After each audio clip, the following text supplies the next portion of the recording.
పెరిగిన యేసుక్రీస్తు ఘనమైన పరిశుద్ధ నామములో ఈ చక్కటి ఆరాధన కార్యక్రమానికి చేరి వచ్చినటువంటి ప్రియమైన పరిశుద్ధ పరివారమునకు హృదయపూర్వకమైనటువంటి శుభములు తెలియజేస్తున్నాను.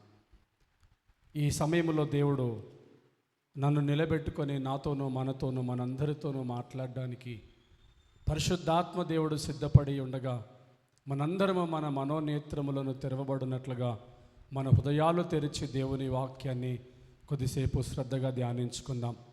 ఫిలిప్పీలకు రాసినటువంటి పత్రిక 2వ అధ్యాయము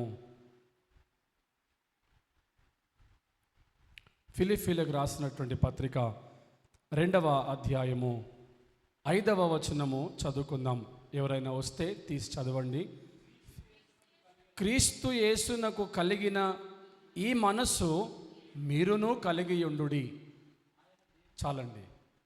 ఇక్కడ వాస్తవానికి 5వ వచనము నుండి 11 వచనాల వరకు చదువుకోవాలి. కానీ ఒక్క మాట మనము చదివి వాక్యంలోనికి వెళ్ళిపోదాం. క్రీస్తు యేసునకు కలిగిన ఈ మనస్సు మీరును కలిగి ఉండుడి. ఇప్పుడు మళ్ళీ మనము యెషయా గ్రంథంలోనికి వెళ్ళిపోదాం. మనందరికీ తెలిసినటువంటి వాక్యమే, సుపరిచితమైనటువంటి వాక్యమే. యెషయా గ్రంథము 58వ అధ్యాయం. యెషయా గ్రంథం 53వ అధ్యాయం. 53వ అధ్యాయం. అందరూ కూడా పరిశుద్ధ గ్రంథాలు తీయండి. మనము ఇక్కడ 12 వచనాలు ఉన్నాయి. ఉత్తర ప్రత్యుత్తర భాగంగా చదువుకుందాం. ఉత్తర ప్రత్యుత్తర భాగం అంటే నాకు ఒక 6 వచనాలు వస్తాయి, మీకు ఒక 6 వచనాలు వస్తాయి.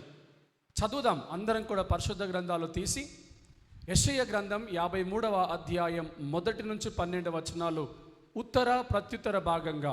మీరందరూ కలిస్తే ఈ మైక్ సౌండ్ కంటే ఇంకా ఎక్కువగా ఉంటుంది కాబట్టి కలిసి గట్టిగా చదువుదాం. మొదటి వచనం నేను చదువుతాను, తదుపరి వచనం మీరు ప్రారంభించండి.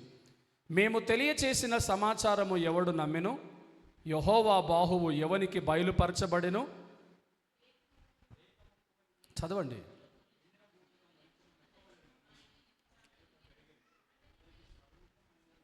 ఏమా మీకు బైబిల్స్ లేవా? ఆగండి ఒక్క నిమిషం. ఈరోజు వర్తమానం చాలా ప్రాముఖ్యమైంది. నన్ను అడిగితే అలాంటి వర్తమానం మనం ఎప్పుడు కూడా విని ఉండకపోవచ్చు బహుశా. యేసు ప్రభు వారికి మనం ఏదైనా ఇవ్వాలి అనుకుంటే ఏమిచ్చినా తక్కువే. దేవుని మందిరానికి వచ్చాము, నేను మిమ్మల్ని అడిగితే ఎందుకు వచ్చారు అని మీరు చెప్తారు, మేము ఆరాధించడానికి వచ్చాము అని. ఆరాధించడానికి వచ్చాము అంటే అర్థం ఏంటంటే ఇలాగ వాక్యం చదవమన్నప్పుడు చదవడము, పాటలు పాడమన్నప్పుడు పాడడము, చప్పట్లు కొట్టమన్నప్పుడు కొట్టడము, ప్రార్థన చేయమన్నప్పుడు ప్రార్థనలో ఏకీభవించడము. అది క్రైస్తవుని యొక్క లక్షణము. కొంచెం గట్టిగా చదవండి 2వ వచనము. నోరు తెసి కొంచెం గట్టిగా. లేత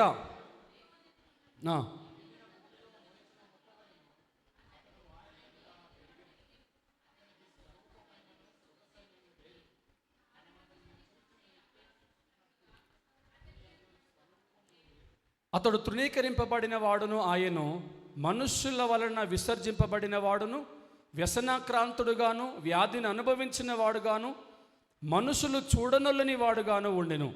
అతడు తృణీకరింపబడిన వాడు గనుక మనం అతనిని ఎన్నిక చేయకపోతిమి.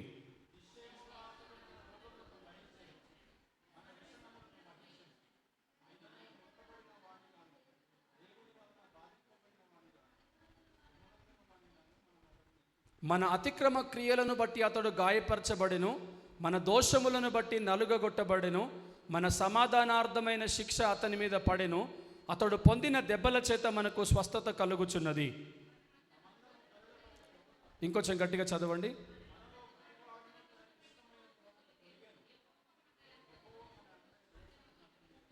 అతడు దౌర్జన్యము నొందెను, బాధింపబడినను అతడు నోరు తెరవలేదు. వదకు తేబడు గొర్రెపిల్లయు, బొచ్చు కత్తిరించు వాని ఎదుట గొర్రెయు మౌనముగా ఉండునట్లు అతడు నోరు తెరవలేదు.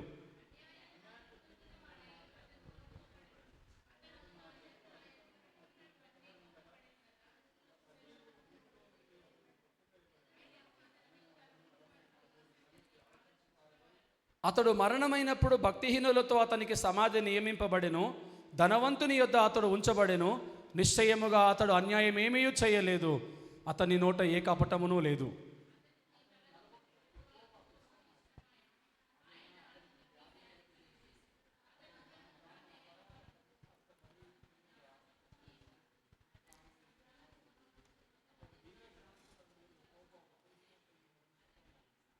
అతడు తనకు కలిగిన వేదనను చూచి తృప్తి పొందును. నీతిమంతుడైన నా సేవకుడు జనుల దోషములను భరించి తనకున్న అనుభవ జ్ఞానము చేత అనేకులను నిర్దోషులుగా చేయును. ఆఖరి వచనం అందరం కలిసి చదువుకుందాం. కావున గొప్పవారితో నేను అతనికి పాలు పంచిపెట్టెదను, గనులతో కలిసి అతడు కొల్ల సొమ్ము విభాగించుకొనును.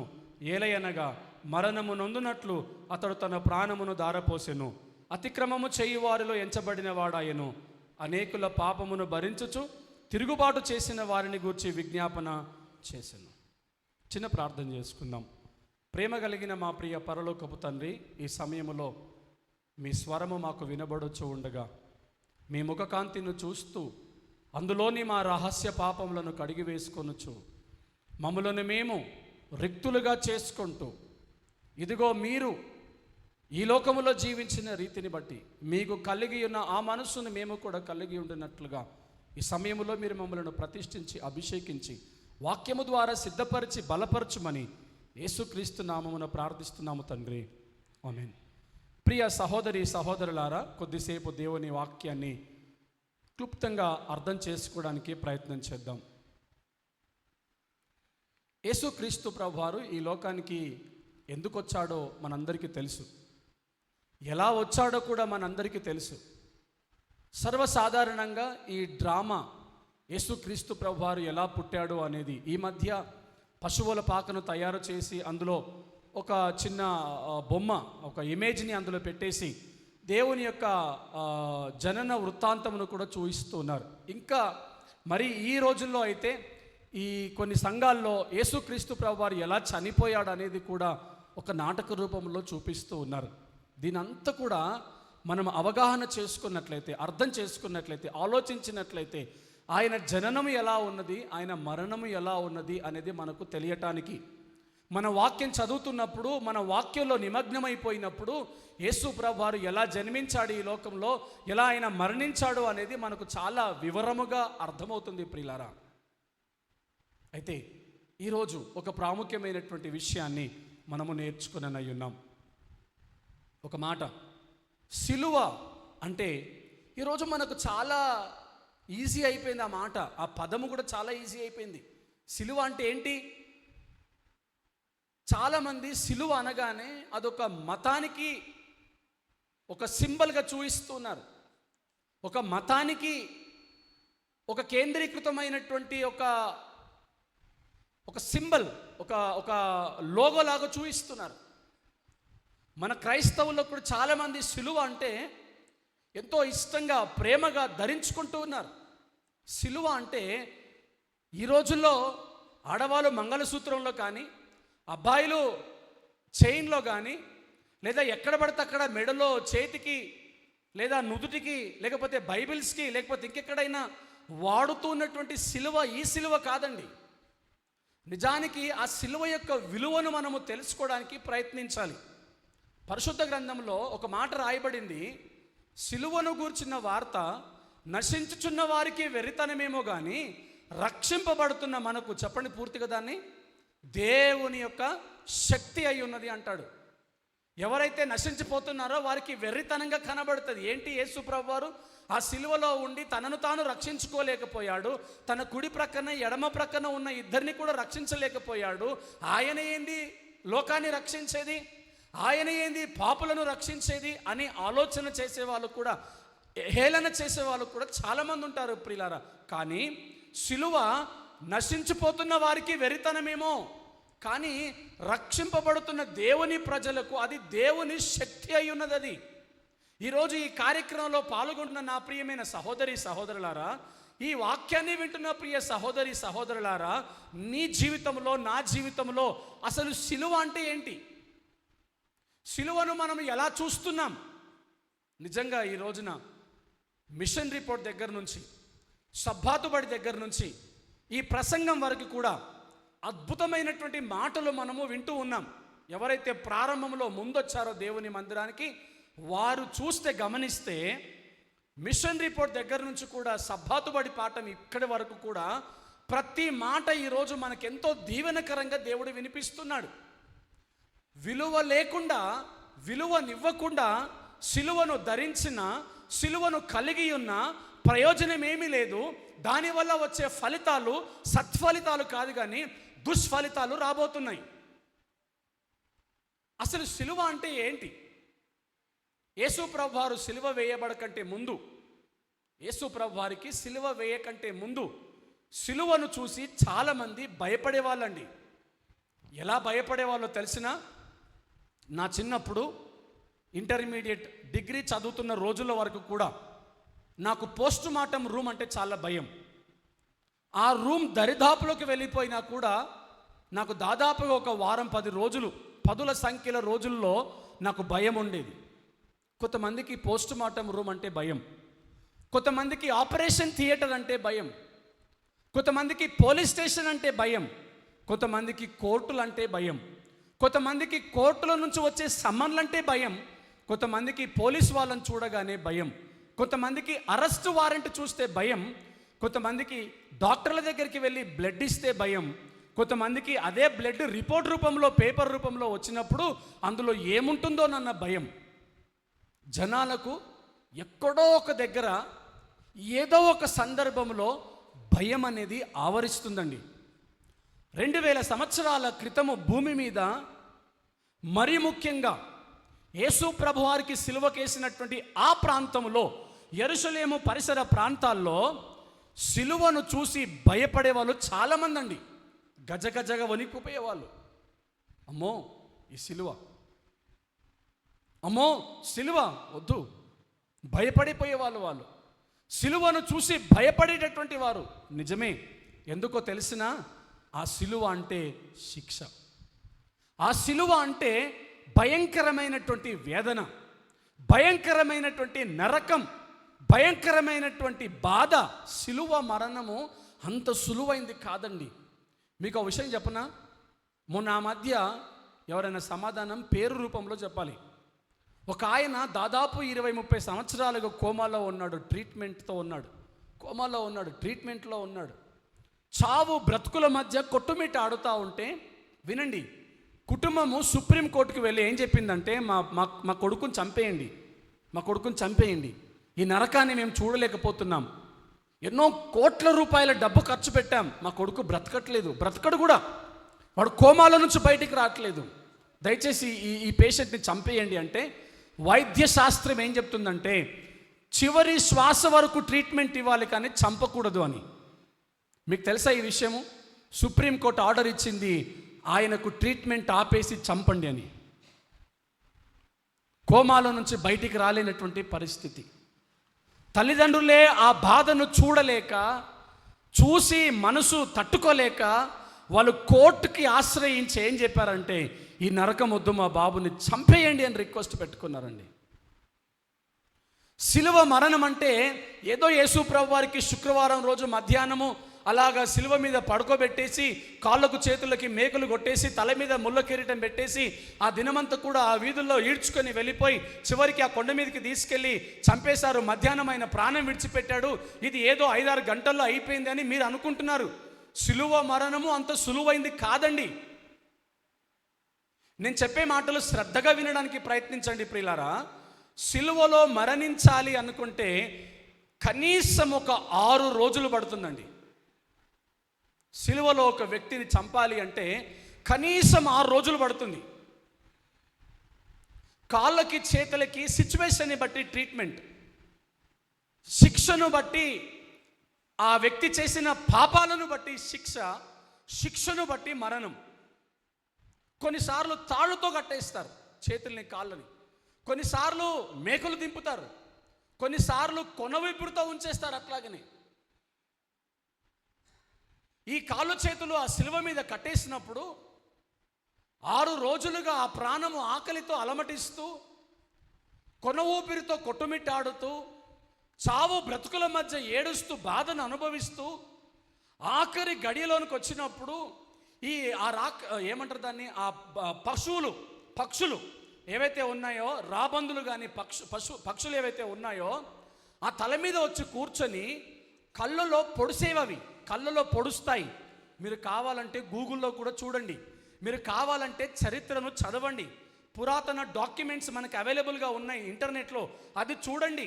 ఆ రాబందులు తల మీద కూర్చొని కంటిగుడ్లను పొడిసి ఆ కంటిగుడ్లలో నుంచి వచ్చేటటువంటి రక్తాన్ని పీల్చుకొని తాగేవి పక్షులు.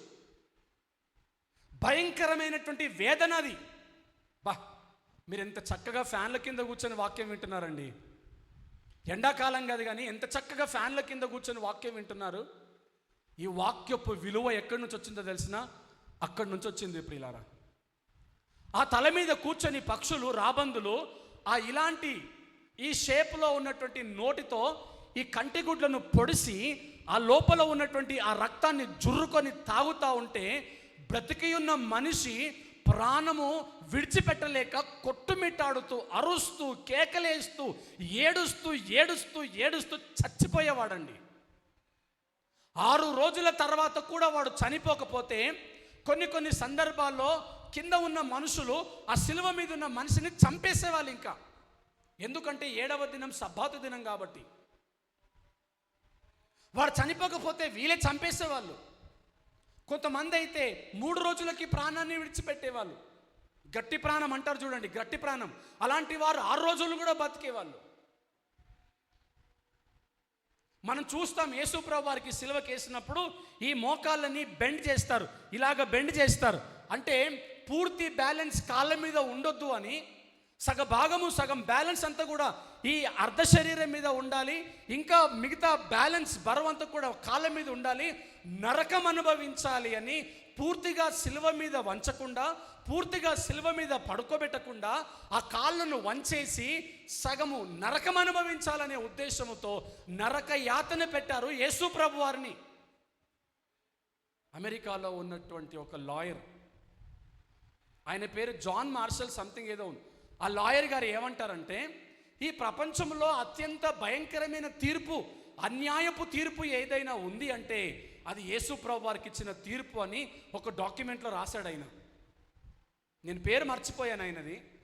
అత్యంత భయంకరమైన తీర్పు ఏదైనా ఉన్నది అంటే అది కేవలం యేసు ప్రభు వారికి ఇచ్చిన తీర్పు అని ఆయన రాశాడు.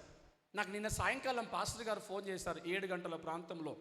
నేను తిరిగి అవన్నీ మళ్ళీ చదువుకుందాం అనుకున్నా, నా దగ్గర టైం లేదు కాబట్టి నేను చదువుకోలేకపోయాను. ప్రియులారా, యేసు ప్రభు వారి తీర్పు అంత భయంకరమైన, బాధాకరమైన, అన్యాయమైన తీర్పు ఎందుకు అంటే ఆయన ఏ పాపం చేయలేదండి, ఏ తప్పు చేయలేదు ఆయన. ఈరోజు మనం ఉన్నామండి, నేనే ఉన్నాను. నేను ఏం తప్పు చేశానని జనాలు నా గురించి ఇలా అంటున్నారు, నేను ఏం పాపం చేశానని జనాలు నా గురించి చెడుగా మాట్లాడుతున్నారు అని నేను ఎంతకైనా తెగించగలుగుతాను. ఎందుకండి?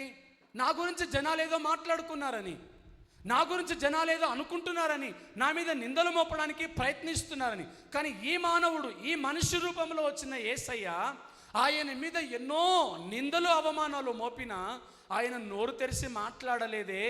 ఎందుకు ఆయన మౌనంగా ఉండవలసి వచ్చింది? ఎవరి కోసమో ఆయన మౌనంగా ఉండవలసి వచ్చింది? దయచేసి మీ గడ్డానుకున్న చేతులు తీస్తారా? ఇలా చేయి పెట్టుకుంటే పెద్ద మనుషులు అంటారు, ఏం పోయే కాలం వచ్చిందిరా ఎట్లా పెట్టుకున్నావు అంటారు. మీకు తెలుసు కదా కోడ్స్ అవి. అట్లనే ఇట్లా కూడా పెట్టుకోవద్దు. ముఖ్యంగా చర్చికి వచ్చినప్పుడైతే అసలే పెట్టొద్దు. అట్లని చెప్పేసి ఇట్లా కూడా పెట్టొద్దు. మళ్ళీ తర్వాత తలలైతే అస్సలే కిందికి వేయకండి. నేను ఈరోజు ఒక విలువైన సమాచారాన్ని మీ దగ్గరికి తీసుకొస్తున్నానండి. తర్వాత నిర్ణయం మీ చేతుల్లోనే ఉన్నది ప్రియులారా. నేను ఈ ప్రసంగాన్ని సిద్ధపరచుకుంటున్నప్పుడు, చదువుకుంటున్నప్పుడు, వింటున్నప్పుడు నా మనసుని ఇది ఎంతగానో కలిసివేసింది. నిజమే, యేసుప్రభు వారి ఈ లోకంలో మరణించిన మరణం ఏదైతే ఉందో చూసారా, చాలా బాధాకరమైనటువంటి మరణం అండి. అది ఎవ్వరు చచ్చిపోలేరు ఇట్లాగా. మనం అంటాం కదా, కొన్నిసార్లు ఎవరైనా హాస్పిటల్లో ఉంటే పగోడికి కూడా ఈ సావు రావద్దంటారు. ఏది హాస్పిటల్లో ఉండి 1 నెల రోజులు ట్రీట్మెంట్ తీసుకొని ఆ ఆపరేషన్లు ఈ ఆపరేషన్లు ఏదేదో బాధలు పడి చచ్చిపోతే పగోడి కూడా ఇలాంటి చావు రావద్దంటారు. యేసు ప్రభు వారికి ఎంత భయంకరమైన చావు వచ్చిందో వివరంగా అర్థం చేసుకోవడానికి ప్రయత్నించండి. ఏ పాపం చేశాడని ఆయన అంత భయంకరంగా? యేసు ప్రభు వారి శిలువ ఆకారం తెలుసు కదా, ఒకటేమో నిలువుగా ఉంటుంది, ఒకటేమో అడ్డంగా ఉంటుంది. అడ్డంగా ఉన్న చెక్క ఏదైతే ఉందో దాదాపు 60 కిలోల చెక్క బరువు అని చెప్తున్నారు కొంతమంది. బైబుల్ తత్వవేత్తలు చెప్పే మాట ఏంటంటే, ఆ అడ్డంగా ఉన్న చెక్క ఒకటి దాదాపు 60 కిలోల బరువు అదొకటే ఉంటుందంట. మరి నిలువుగా ఉన్నది ఇంకెంత ఉంటుందో మరి. ఈ సిలువను ఆయన భుజాన పెట్టి ఆ రోడ్ల మీద వీధుల మీద నడిపిస్తూ తీసుకొని వెళ్ళిపోతూ ఉన్నారు. కొండ మీదకి తీసుకెళ్ళాలి. ఇప్పుడు ఏ కొండ చెప్తారు ఎవరైనా? ఆ కొండపైకి తీసుకెళ్తున్నారు. మనం సాధారణంగా కొండలెక్కడానికే ఆలోచిస్తామే, కొండలెక్కడానికే మనము అలసిపోతామే, సొమ్మసిల్లిపోతామే.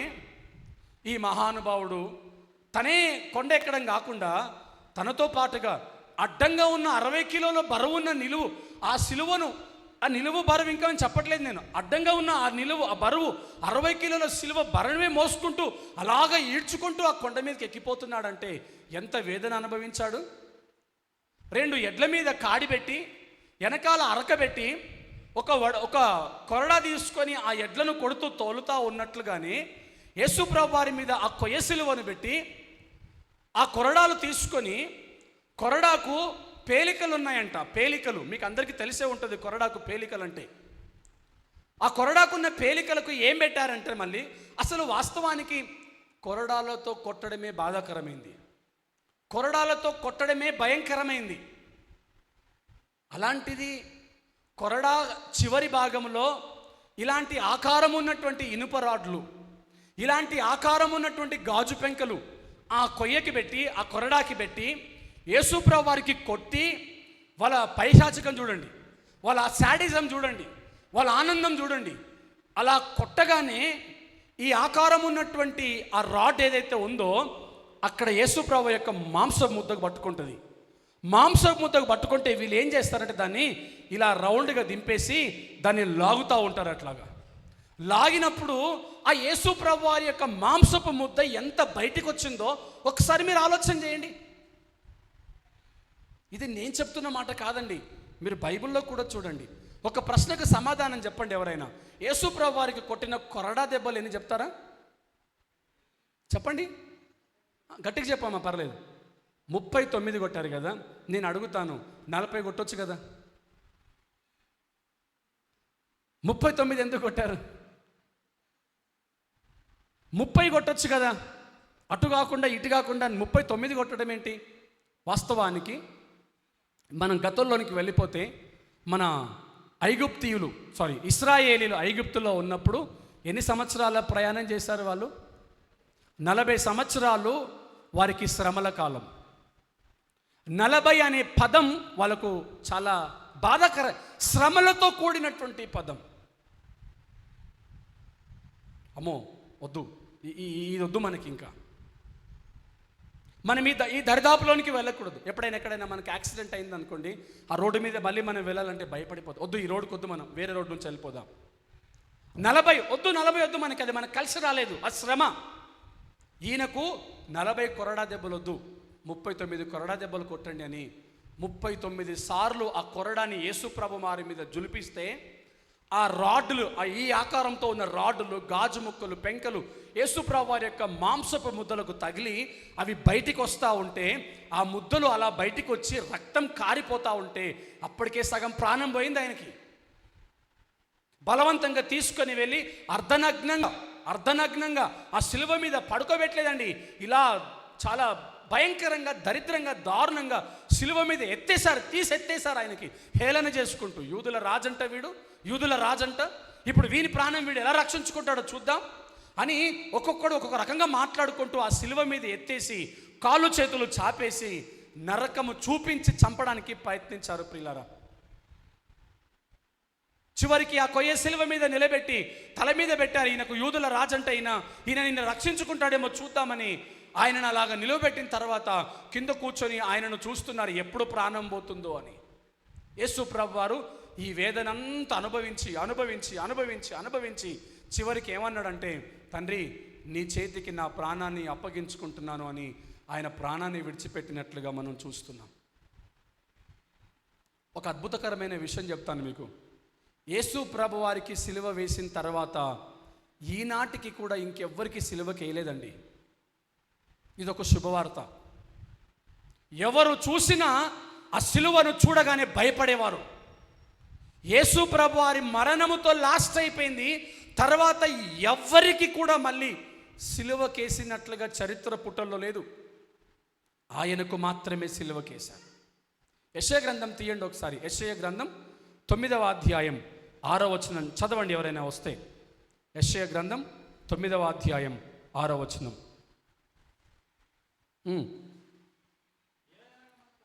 మనకు శిశువు పుట్టెను, కుమారుడు అనుగ్రహింపబడెను, ఆయన భుజము మీద ఏముంటుందంట? రాజ్యభారం ఉంటుందంట. ఈ మాట నా వెనకాల చెప్పండి. ఆయన భుజము మీద రాజ్యభారం ఉండును. ఏ రాజ్యభారం అండి? రాజ్యం అంటున్నాడే, ఏ రాజ్యం? మనకు తెలుసు. ఆ రాజుగారి దగ్గరికి, పిలాతు దగ్గరికి తీసుకొని వచ్చినప్పుడు చాలా నిందలేశారు ఆయన మీద. ఆయన అన్నాడు, అరే ఈయన చూస్తుంటే చాలా మంచోడ్లా కనిపిస్తున్నాడే, అమాయకంగా కనిపిస్తున్నాడే, దైవ స్వరూపమే ఈయనలో కనబడుతుంది, ఎందుకు ఈయనను చంపాలనుకుంటున్నారు? విడిచిపెట్టండి. ఏదైనా మాట్లాడితే మాట్లాడున్నాడేమో, ఎక్కడైనా పొరపాటు జరిగిందేమో, విడిచిపెట్టండి అంటే వీళ్ళు కేకలేస్తున్నారు, ఓయ్యా మీ రాజ్యానికి ఎసరి పెడుతున్నాడు ఈయన. ఏంటది? మీ రాజ్యానికే ఎసరి పెడుతున్నాడు ఈయన. నేను రాజునని చెప్పుకుంటున్నాడు. ఈ రాజ్యంలో నువ్వు కదా రాజువి, ఈయన రాజ్యం చెప్పుకుంటాడేంటి? చంపండి ఈయనకి అన్నప్పుడు ఆయన అన్నాడు, లేదు నాకెందుకో ఈయన మంచుడిలా కనిపిస్తున్నాడు అన్న. వినిపించుకోలేదు లోకం. చివరికి ఆయనను చంపడానికే నిర్ణయం చేసుకున్నారండి. కానీ యెషయా గ్రంథం 9వ అధ్యాయం 6వ వచనంలో ఈ ప్రవచనకర్త అంటాడు, ఈ ప్రవచనం ప్రవచించిన యెషయా అంటాడు, ఆయన భుజముల మీద రాజ్యభారం ఉండును అని. రాజ్యాన్ని పాలించేవాడు, రాజ్యాన్ని ఏలేవాడు, రాజ్య పరిపాలన చేసే రాజు ఇలాగ సిలువలో మరణించడం ఏంటి ప్రియులారా? ఇలాగ అత్యంత బాధాకరంగా భయానకంగా చనిపోవడం ఏంటి ప్రియులారా? మళ్ళీ మనం యెషయా గ్రంథంలోనికి వస్తే 53వ అధ్యాయంలో అక్కడ రాయబడినటువంటి మాట చూడండి. 7వ వచనం చదువుతారా? ఇంతకుముందు లేఖన భాగంగా చదివారు కదా 7వ వచనం. మీరెవరు తొందరగా చదువుతున్నట్టుగా అనిపించట్లేదు. అతడు దౌర్జన్యము నొందెను. చాలు ఒక్కొక్క మాట. ఏం నొందాడంట ఆయన? మీరు ఎవరైనా దౌర్జన్యం నొందారండి? మీరు ఎవరైనా కూర్చున్న వాళ్ళు, నిలబడ్డ నేను ఎవరైనా దౌర్జన్యము నొందామా లేదా దౌర్జన్యమే చేశామా? ఆయన ఆ రాజ్యభారం ఉన్నటువంటి ఆయన ఆ కొయ్య సిలువలో ఏ పాపము చేయకుండా ప్రాణాలు విడిచిపెడుతున్న ఆయన అంటాడు దౌర్జన్యము నొందాడంట ఆయన. దేవునికి స్తోత్రం కలుగునుగాక. ఆయన దౌర్జన్యము నొందడం ఏంటి ప్రియులారా? ఆయన దౌర్జన్యము పొందాడంట. ఆయన మీద దౌర్జన్యము చేయబడింది. అటాక్ చేశారు ఆయనని. పాజిటివ్ అటాక్ కాదు, అది నెగిటివ్ అటాక్. దౌర్జన్యము నొందాడు ఆయన. 2వ మాట చదవండి. ఇది చాలా ఇంకా బాగుందండి. బాధింపబడినను. ఎంత అద్భుతమైనటువంటి మాట. ఈ 2 మాటలు చదివారు. ఒకటేంటి పైన, ఇప్పుడు 2వది ఏం చదువుతున్నారు? ఓకే, ఆ 2 మాటలు పట్టుకోండి. ఫిలిప్పీయులకు రాసిన పత్రికలో 2వ అధ్యాయం 5వ వచనంకి వెళ్తే తక్కువ చదవండి ఎవరైనా. ఏం రాయబడింది అక్కడ 5వ వచనంలో? యేసునకు కలిగిన ఈ మనసు మీరు కలగండి. ఏంటండి ఇది? జరిగే పని అంటారా? ఆయనేమో దౌర్జన్యము నొందాడు, మనమేమో దౌర్జన్యము చేస్తున్నాం. ఆయన బాధింపబడినప్పటికీ నోరు తెరవలేదు, ఎవరిని ఏ మాట అనలేదు. మనం బాధింపబడకపోయినా నన్ను ఎలా అంటారని మనం నోరు తెరుస్తున్నాం. ఇక 3వ మాటలోకి వెళ్దాం. 7వ వచనంలోని 3వ మాట. వదకు తేబడు గొర్రెపిల్లయు బొచ్చు కత్తిరించు వాని ఎదుట గొర్రెయు మౌనముగా ఉండునట్లు. 3వ మాట ఏంటంటే ఏం చేసినా కానీ ఆయన నోరు తెరవలేదు.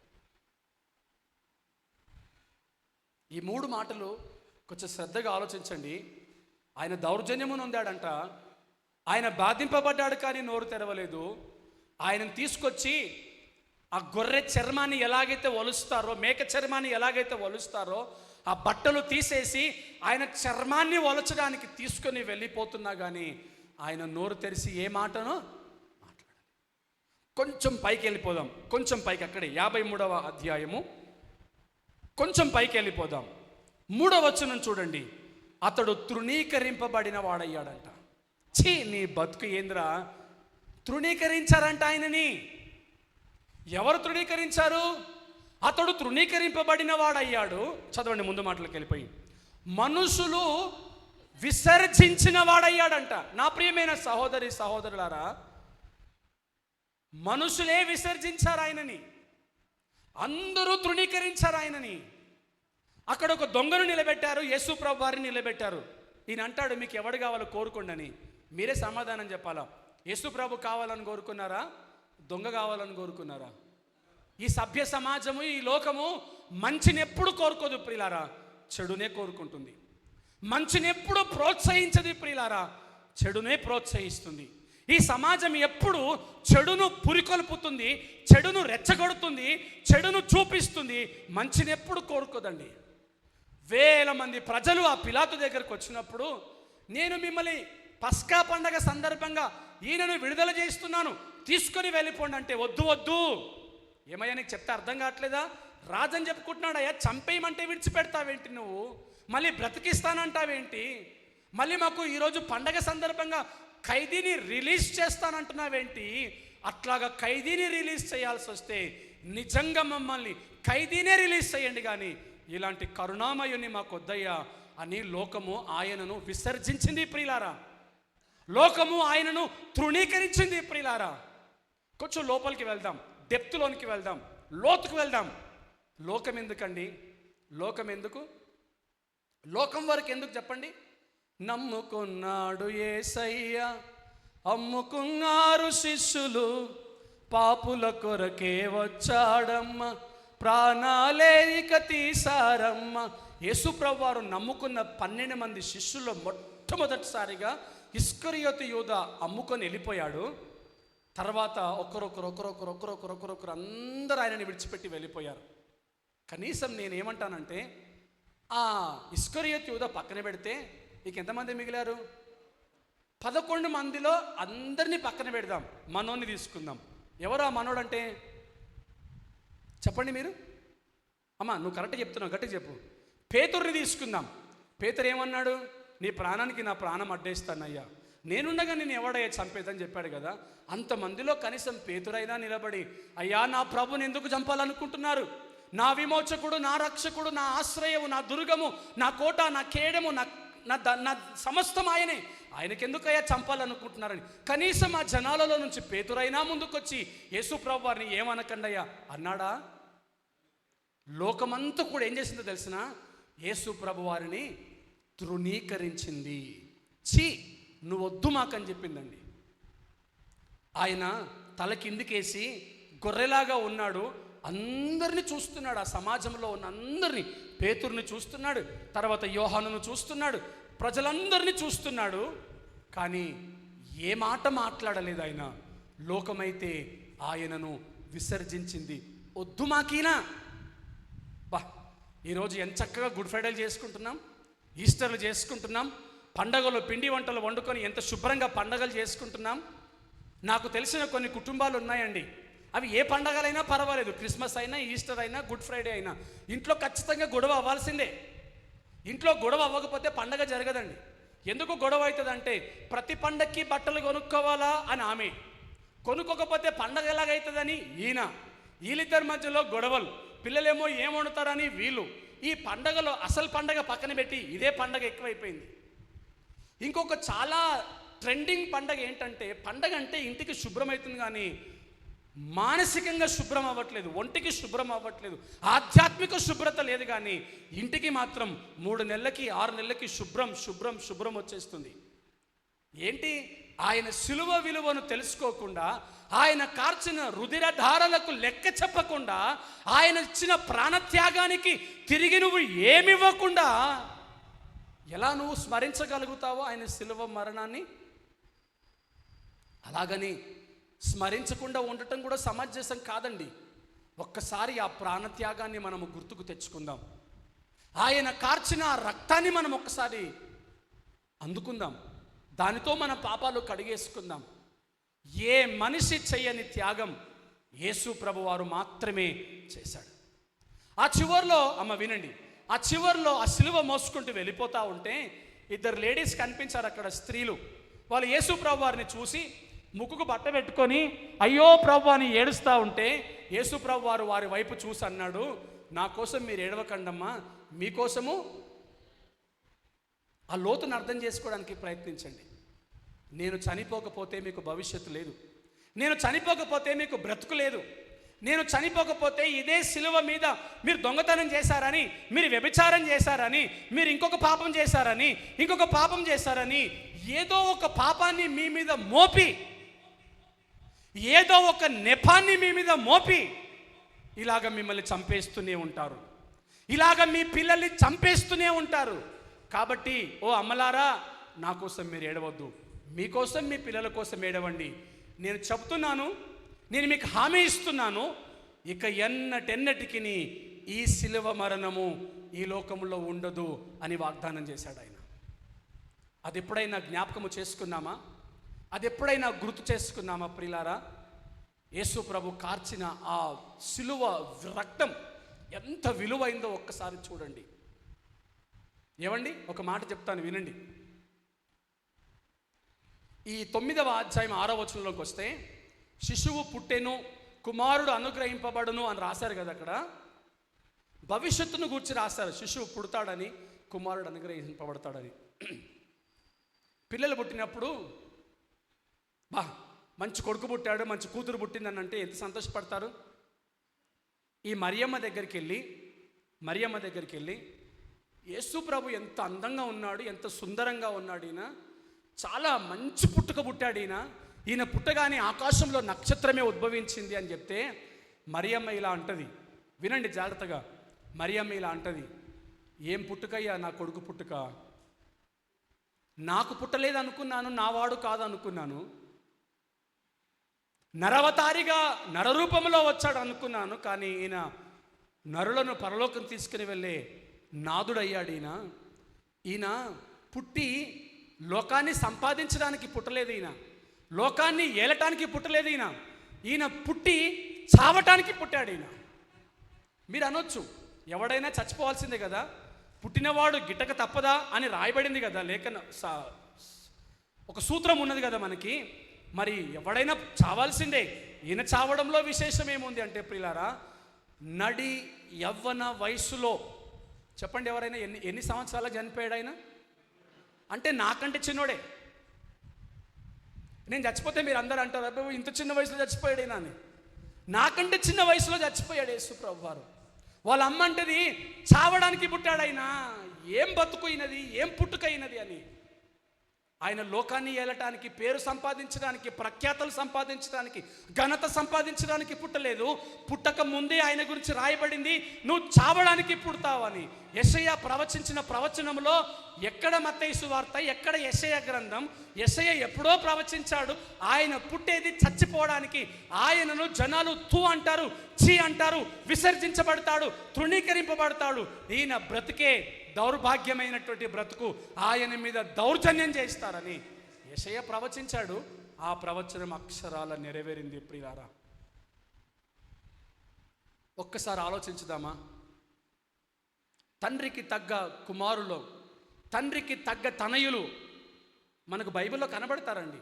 నేను కూడా ఆ మధ్య ఎప్పుడో ఒక ప్రసంగం చేశాను, తండ్రికి మించిన భక్తి కలిగిన కుమారుడు, తండ్రికి తగ్గ తనయుడు అని. ఆ ప్రసంగం విన్న తర్వాత నాకు కొంతమంది ప్రత్యేకంగా నాతో ఫోన్లో మాట్లాడన్నారు, మీరు యవ్వనస్తులకు సంబంధించి కొన్ని వీడియోస్ ఇలాంటివే చేయండి. ఈ మధ్య పరమగీతముల గ్రంథం, పరమగీతము నుండి పరమరాజ్యమునకు అనే శీర్షిక దాదాపు ఒక 50-60 ప్రసంగాలు ఉంటాయి. మీరు ఎలాగైతే చేస్తున్నారో అట్లాగనే యవ్వనస్తుల మీద చేయండి. చాలా మంచి మంచి వాక్యాలు మీరు ఇలా చెప్తే ఎంతో ప్రేరేపణ కలుగుతుంది. మీరు నమ్మండి, మా పిల్లలకి ఇంట్లో టీవీ పెట్టి మీ వాక్యాలు వినిపిస్తున్నాం.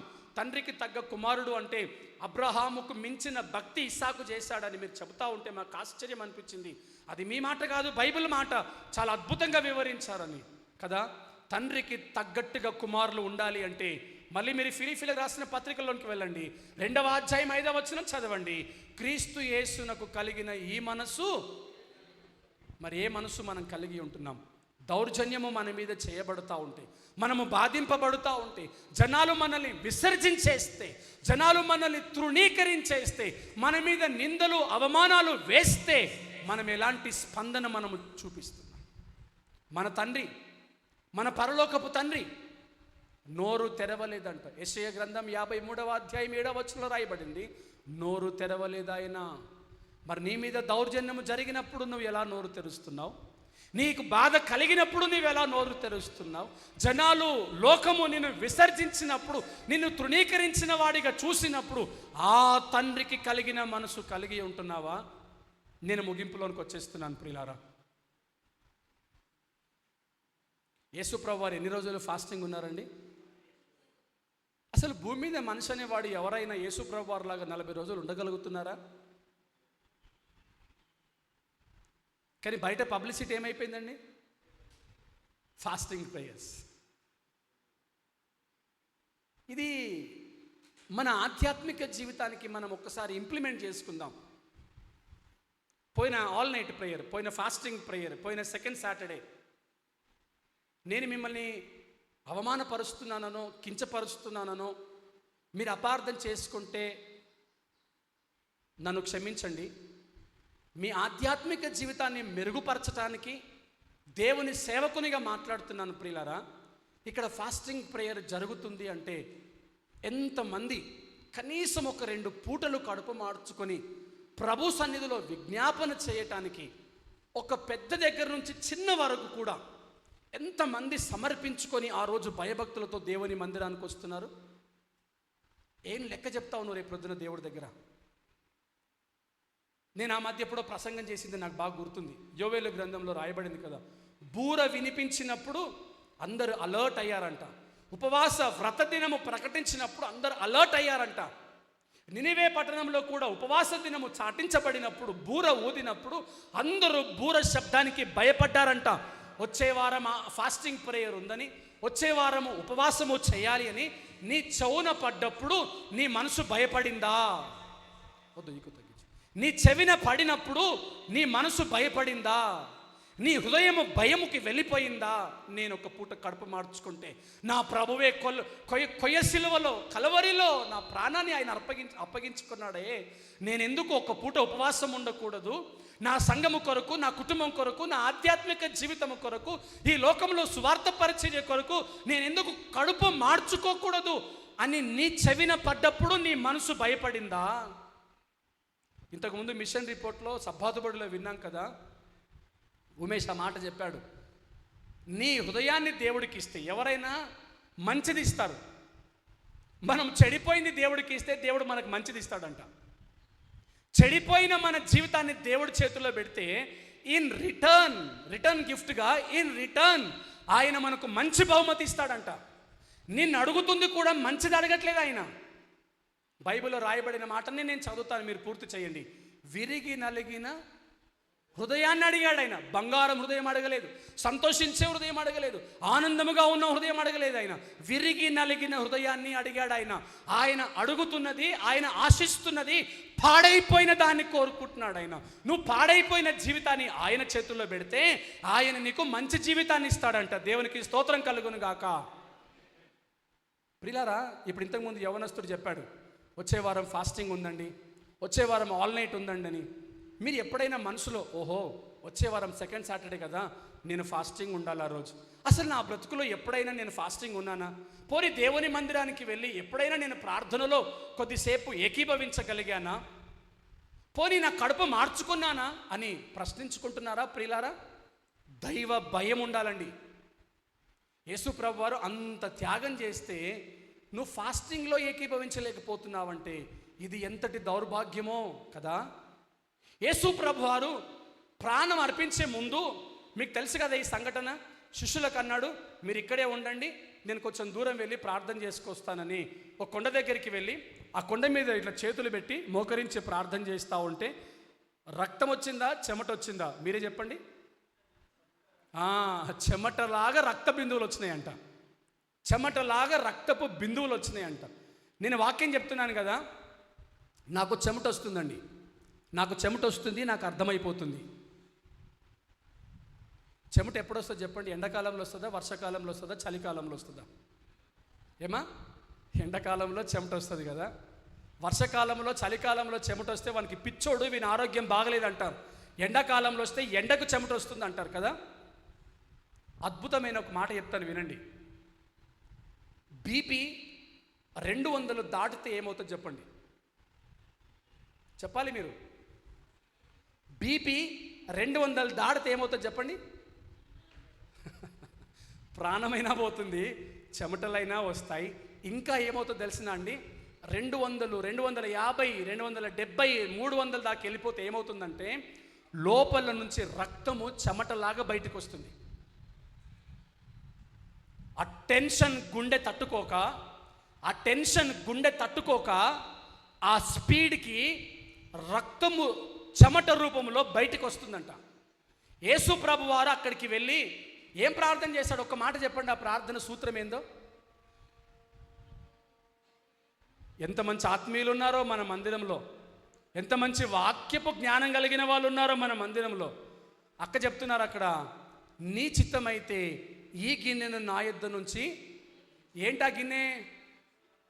Do you mean it is a mandi plate? ఈ గిన్నె అంటే మండి గిన్నె అనుకుంటున్నారు? అదేమైనా సిలువ మరణమనబడిన గిన్నె. ఆ గిన్నెను చూసి దేవుడు మనసులో వేదన పడుతున్నాడండి. అయ్యో, ఈ మరణం ఎట్లా, ఈ చావు ఎలా చావాలి, ఈ భయంకరమైన చావుని ఎలా ఎదుర్కోవాలి అని వేదన పడుతున్నాడు, టెన్షన్ పడుతున్నాడు, బాధపడుతున్నాడు. ఆ బాధకి టెంపరేచర్, బీపీ ఎక్కువైపోతుంది. 250, 270, 300 వరకు వస్తే రక్తము చెమట రూపంలో ఒంటి నుంచి బయటికి విడుదలవుతుంది, రిలీజ్ అవుతుంది. అంత వేదన పడ్డాడండి ఆయన.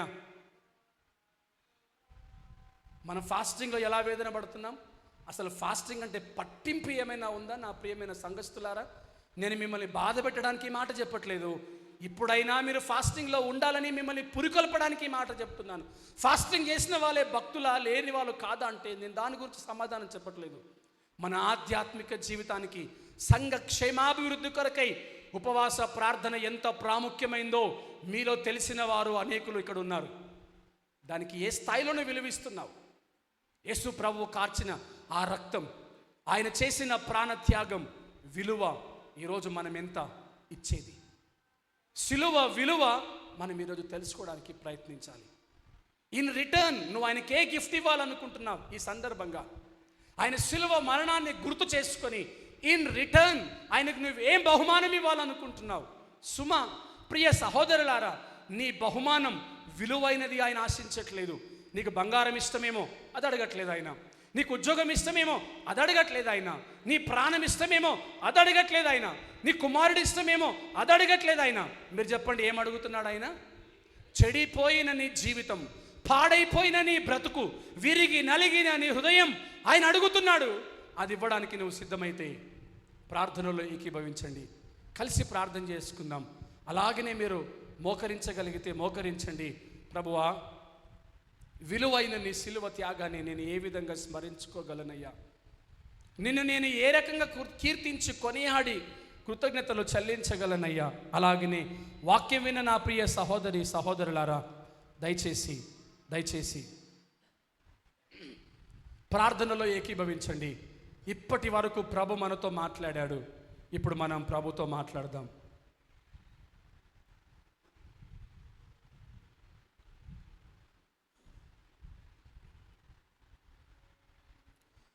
పాలుగారే దేహంబు పైన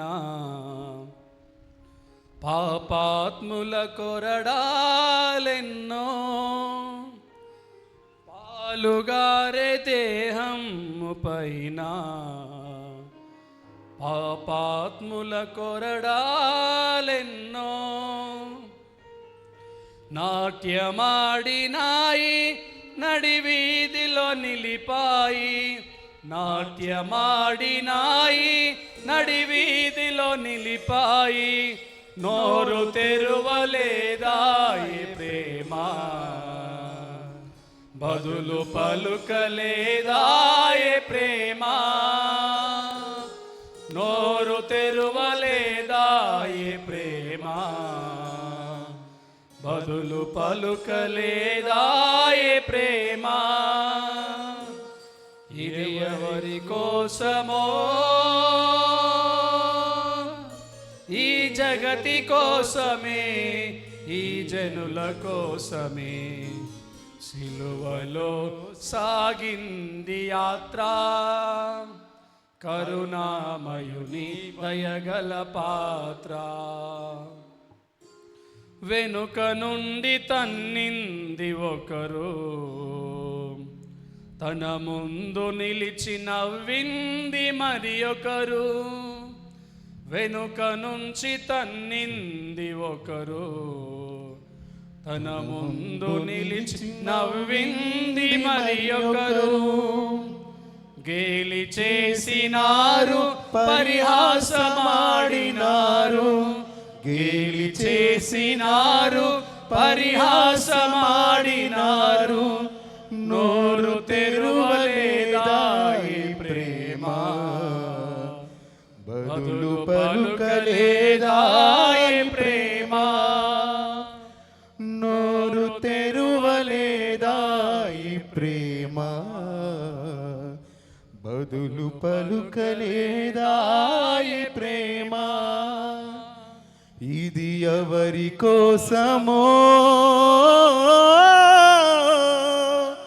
ఈ జగతి కోసమే, ఈ జనుల కోసమే. ఇది ఎవరి కోసమో, ఈ జగతి కోసమే, నీవు కార్చిన ఈ జనుల విలువైన రక్తం కోసమే. ప్రభువా, సిలువలో నీవు అర్పించిన ఆ ప్రాణం, సాగింది విలువైన యాత్ర, ఈ యాత్రను నేను గుర్తించలేకపోతున్నాను. కరుణామయుని దయగల నీ మీద దౌర్జన్యము చేయబడింది నాయన. పాత్ర, మనుషులు నిన్ను విసర్జించారు ప్రభువా. సాగింది నీవు యాత్ర, తృణీకరింపబడ్డావు.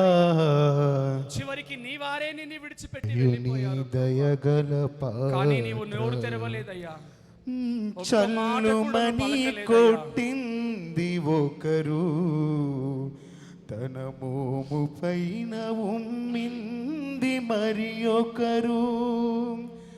చల్లుమని కొట్టింది ఒకరు, తన మోము పైన ఉమ్మింది మరి ఒకరు. మన కన్నీళ్లతో యేసు ప్రభు పాదాలు గేలి కడుగుదామా? చేసినారు, ప్రియులారా, ఒక మంచి నిర్ణయం పరిహాసమాడినారు, గేలి చేసినారు, పరిహాసమాడినారు. నోరు తెరువలేదాయి ప్రేమ, బదులు పలుకలేదాయి ప్రేమ. నోరు తెరువలేదాయి అవును ప్రభువా, ప్రేమ, అంత పరిహాసమాడినా నీవు నోరు తెరవలేదయ్యా. నీ మీద అంత పలుకలేదాయి దౌర్జన్యము చేసినా నీవు నోరు ప్రేమ. తెరవలేదయ్యా. ఇది నా కోసం ఇది ప్రభువా. ఎవరి కోసమే కోసమో, నాయనా. ఈ జగతి కోసమే, ఈ జనుల కోసమే. ఇది ఎవరి కోసమో,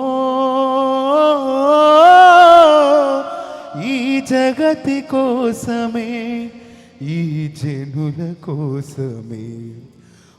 పాలు కారు దేహంబు పైన పాపాత్ముల కొరడాలెన్నో, పాలు కారు దేహంబు పైన పాపాత్ముల కొరడాలెన్నో. నాట్యమాడినాయి, నడివీధిలో నడిపాయి, నాట్యమాడినాయి, నడివీధిలో నడిపాయి. నోరు తెరువలేదాయి ప్రేమ, బదులు పలుకలేదాయి ప్రేమ. నోరు తెరువలేదాయి ప్రేమ, బదులు పలుకలేదాయి ప్రేమ. ఇది ఎవరి కోసమో, ఈ జగతి కోసమే, ఈ జనుల కోసమే. ఇది ఎవరి కోసమో, ఈ జగతి కోసమే, ఈ జనుల కోసమే. సిలువలో సాగింది యాత్ర, కరుణామయుని దయగల దయగల పాత్ర. సిలువలో సాగింది యాత్ర, కరుణామయుని దయగల పాత్ర. ఒక్కసారి అందరము కూడా అలాగే మౌనంగా దేవుని సన్నిధిలో విన్న వాక్యము బట్టి ఒక్కసారి ఆ సిలువ మరణాన్ని జ్ఞాపకము చేసుకుందాం. దానికి తిరిగి మనము ఏమి ఇవ్వలేము ప్రియులారా, కానీ మన జీవితాన్ని, మన హృదయాన్ని దేవునికి మనం ఇవ్వగలుగుతాం. అందరము కూడా మౌనంగా ప్రభు సన్నిధిలో ప్రార్థన చేసుకుందాం. మీరు నోరు తెరవండి ప్రియులారా. ఇప్పటి వరకు ప్రభు మీతో మాట్లాడారు. నా కుమారుడా, నా కుమార్తె, చూడు, నీకోసం నేను ఇలా చనిపోయాను, నీకోసం నేను ఇలా ప్రాణం పెట్టాను. చూసావా, నా కాళ్ళు నడవలేని స్థితిలో ఉన్నప్పుడు నేను కొద్దిగా అలసట తీర్చుకుందాము అనుకుంటే ఆ కొరడాలు నా పైన జుల్లు మనిపించారు. నా చేతులు ఆ సిలువను మోయలేని స్థితిలో ఉన్నప్పుడు ఆ కొయ్య సిలువ భారాన్ని నా మీద మోశారు. నీకోసం నేను మోసాను. చూడు, నా అరచేతుల్లో గాయాలు అలాగే ఉన్నాయి. నీకు చూపిస్తున్నాడు ప్రియులారా. ఇకనైనా మన చెడిన స్థితిని ఆయన చేతుల్లో పెట్టడానికి ప్రయత్నం చేద్దాం. ఆ సిలువ మరణాన్ని జ్ఞాపకము చేసుకుందాం. అది ఎంత భయంకరమైనదో కదా. అది ఎవరు అనుభవించని మరణము కదా. దీనికి రిటర్న్ గిఫ్ట్గా నువ్వేమి ఇవ్వాలనుకుంటున్నావు? నీ నోరు తెరిచి ఒక్క మాట మాట్లాడు ప్రభుతో. కళ్ళు మూసుకొనండి. పరిశుద్ధాత్మ దేవుడు మిమ్మల్ని దర్శిస్తున్నాడు, మీతో మాట్లాడుతున్నాడు, మీలో పరివర్తనం తీసుకురావడానికి ప్రయత్నిస్తున్నాడు. ఎవరిని డిస్టర్బ్ చేయకండి. మౌనంగా కళ్ళు మూసుకొని ప్రార్థన చేయండి. ప్రభువా,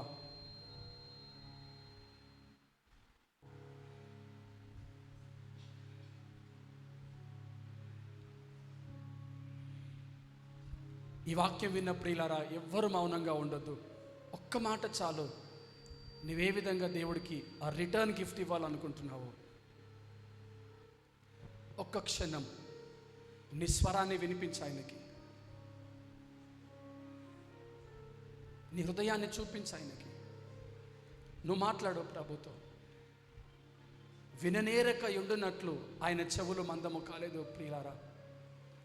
రక్షింపనేరక ఉండునట్లు ఆయన చేతులు కూర్చు కాలేదు ప్రియులారా. ఆయన ఇప్పటికీ సిద్ధంగా ఉన్నాడు నీకోసం. లోబడని పిల్లల వైపు దినమెల్ల చేతులు చాపి ఆయన మన కోసమే చూస్తున్నాడు, పిలుస్తున్నాడు. నా కుమారులారా, నా కుమార్తెలారా రండని. ఇక సమయం మించిపోలేదు. ఇప్పుడైనా పరమ తండ్రి, మీ నామమునకు స్తోత్రములు చెల్లిస్తున్నాం. ఈ మధ్యాహ్న కాల సమయంలో పాపినైన నన్ను ఇంతగా ప్రేమించారని అర్థమైంది ప్రభువా. ఘోరాతి ఘోరమైన పాపాత్ముడును ప్రభువా, నా కోసమే మీరు కలవరి సిలువలో మరణించారు. ఎంత ప్రేమించారో ఈ రోజున నేను అర్థం చేసుకోగలిగానయ్యా. నీ మరణాన్ని చూడగలిగాను ప్రభువా. ఎంత వేదనను అనుభవించుంటావయ్యా. ఆ మాంసపు ముద్దలు బయటికి వస్తూ ఉన్నాయి, ఆ కొరడాలు లాగుతూ ఉన్నాయి ప్రభువా. నువ్వు నోరు తెరవలేదు. నా కోసమే కదా మౌనంగా ఉన్నావు. ఆ సిలువ నాకు రాకూడదనే కదా నువ్వు భరించావు. నేను చనిపోకూడదనే కదా నువ్వు సిలువలో చనిపోయావు. నీ రాజ్యభారము మమ్మల్ని పరలోక రాజ్యానికి తీసుకెళ్లాలని. నీ రాజ్యము భూ సంబంధమైనది కాదయ్యా, పర సంబంధమైనది. ఆ రాజ్యములో వెండి బంగారాలతో, వజ్ర వైఢూర్యాలతో అలంకారము చేయబడిన ఆ రాజ్యములో నేను ఉండాలని కదా, నిత్యత్వాన్ని నేను పొందుకోవాలని కదా నువ్వు అన్నిటికీ నోరు మూసుకొని సైలెంట్గా ఉన్నావు. అన్నీ భరించావయ్యా. నీకు నీ రిటర్న్ గిఫ్ట్ ఏమి ఇవ్వలేకపోతున్నాను ప్రభువా. నీ సిలువ మరణాన్ని గుర్తు చేసుకుంటున్నాను.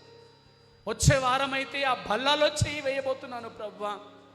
నేను యోగ్యంగా వేయకూడదు నాయనా. నన్ను నేను పరీక్షించుకోవాలి, నాలో పరివర్తన కలుగ చేసుకోవాలి ప్రభువా. ఇంతగా ఇప్పటి వరకు నేను జీవించినట్లుగా ఇక జీవించకూడదు నాయనా. ఈ ప్రసంగము, ఈ మాటలు, ఈ వర్తమానము, ఈ ప్రేమ నన్ను మార్చాలి, ఈ త్యాగము నన్ను మార్చాలి ప్రభువా. మాలో మీరు మార్పును కలుగ చేస్తున్నందుకు వందనాలు. మమ్మల్ని మీరు మార్చుతున్నందుకు వందనాలు చెల్లిస్తున్నాము. స్తోత్రములు నాయనా, స్తోత్రములు ప్రభువా. ఎవరు తమ జీవితాలు మీకు అప్పగించుకున్నారో, ఎవరు పరివర్తన చెంది వాళ్ళ బ్రతుకులను మీ చేతిలో పెడుతున్నారో, మీ సేవకుడిగా వారందరినీ మీ చేతికి అప్పగిస్తున్నాను. మీ కటాక్షమును అనుగ్రహించండి, మీ కాపుదలను దయచేయండి. రాతి గుండెను తీసివేసి మాంసపు గుండెనిచ్చే సమర్థుడైన దేవుడు మీరు. వారిని మీరు భద్రపరుచుకొని మీ రాజ్యపు వారసులుగా చేయండి. ఈ వర్తమానము విన్న మా అందరి జీవితంలో ఆశీర్వాదకరమైన పరివర్తనను కలుగచేసి మీరే మహిమ పొందుకొనిమని, వర్తమానము యొక్క ఆశీర్వాదాలు మాకు అనుగ్రహించుమని, మారిన పరివర్తన చెందిన హృదయాలతో లోకములోనికి మమ్మల్ని పంపించి మీ సాక్షులుగా నిలబెట్టుకొనిమని యేసుక్రీస్తు నామములో అడిగి వేడుకొని పొంది ఉన్నాము తండ్రి. పరలోకమందున మా తండ్రి, మీ నామము పరిశుద్ధపరచబడును గాక, మీ రాజ్యము వచ్చును గాక, మీ చిత్తము పరలోకమందు నెరవేరినట్లు భూమి అందును నెరవేరును గాక. మాకు కావలసిన అనుదిన ఆహారము మాకు దయచేయండి. మా రుణస్తులను క్షమించిన ప్రకారము మా రుణములు క్షమించండి. మమ్మలను శోధనలతో కాకీడు నుండి తప్పించండి. రాజ్యము, శక్తి, మహిమ నిరంతరము మీరై ఉన్నారు తండ్రి. ఆమేన్. పరమ తండ్రి అయిన దేవుని యొక్క పవిత్రమైన ప్రేమయు, తన కుమారుడు మన విమోచకుడు రక్షకుడైన యేసు క్రీస్తు యొక్క కృపయు, పరిశుద్ధాత్మ దేవుని యొక్క అన్యోన్య సహవాసము ఇక్కడ చేరి వచ్చిన సకల పరిశుద్ధులందరికీ, సార్వత్రిక సంఘానికి, మరి ముఖ్యముగా సిలువలో మీరు కార్చిన విలువైన రక్తానికి, చేసిన ప్రాణ త్యాగానికి ఇన్ రిటర్న్గా తమ జీవితాలు మీకు సమర్పించుకున్న పరిశుద్ధ భక్త పరివారమునకును దేవుని కృపయు సమాధానము రాకడ పర్యంతరము సదాకాలము తోడయుండునుగాక. ఆమేన్. ఆమేన్.